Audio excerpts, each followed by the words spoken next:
नांदेडमध्ये अनेक पेट्रोल पंपांवर डिझेलचा साठा संपलाय, त्यामुळे अनेक पेट्रोल पंपांवर शुकशुकाट दिसतोय। मालवाहतूक करणारी मोठी वाहनं आणि बाहेरगावी जाणाऱ्या वाहनधारकांना डिझेल मिळत नाहीये, त्यामुळे मोठ्या अडचणींचा सामना त्यांना करावा लागतो। आणखीन दरवाढ होण्याची शक्यता देखील आहे, त्यामुळे कृत्रिम टंचाई तर निर्माण झालेलीच आहे, अशी शंका आता वाहन चालकांनी व्यक्त केली।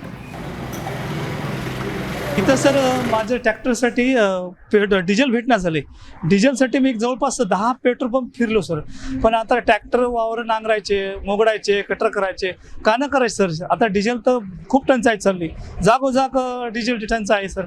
आता शेती कसं चिकन तर बैल आहेत, पण सर बैलाने एका एकरला 4-5 दिवस लागतात नांगराय सर। बैल किती वरती लावतो, जवळपास घंटाभर चालले की बस बैलाला ओढत नाही। डिझेल आता भेटच नाही सर। इथं नांदेडून पुसदला चाललो, जवळपास 5-6 ठिकाणी 5-6 पंपावर गेलो, कुठेच डिझेल भेटत नाही। मग आता डिझेल नाही भेटल्यावर मग कसं झालं? आता डिझेल नाही भेटल्यावर तर काय बघणार, अजून 1-2 ठिकाणी पाहणार मी, भेटलं तर ठीक आहे, नाही तर मग कॅन्सल करावं लागणार। नांदेडमध्ये कुठल्याच पंपावर नाही आहे। कालपर्यंत सगळीकडे होतं, पण लिमिटेड त्यांनी प्रत्येक गाडीला 500 रुपये, 200 रुपये, 1000 रुपयाचे देऊ लागले। आज काहीच देत नाही। 500 रुपये दिले, तिथून मला पुढच्या पंपावर गेला, तिथं 500 भेटलं तर मला पुढे जाता येईल, पण फुल तर सोडून द्या, फुल तर करतच नाहीत, डिझेलच देत नाहीत।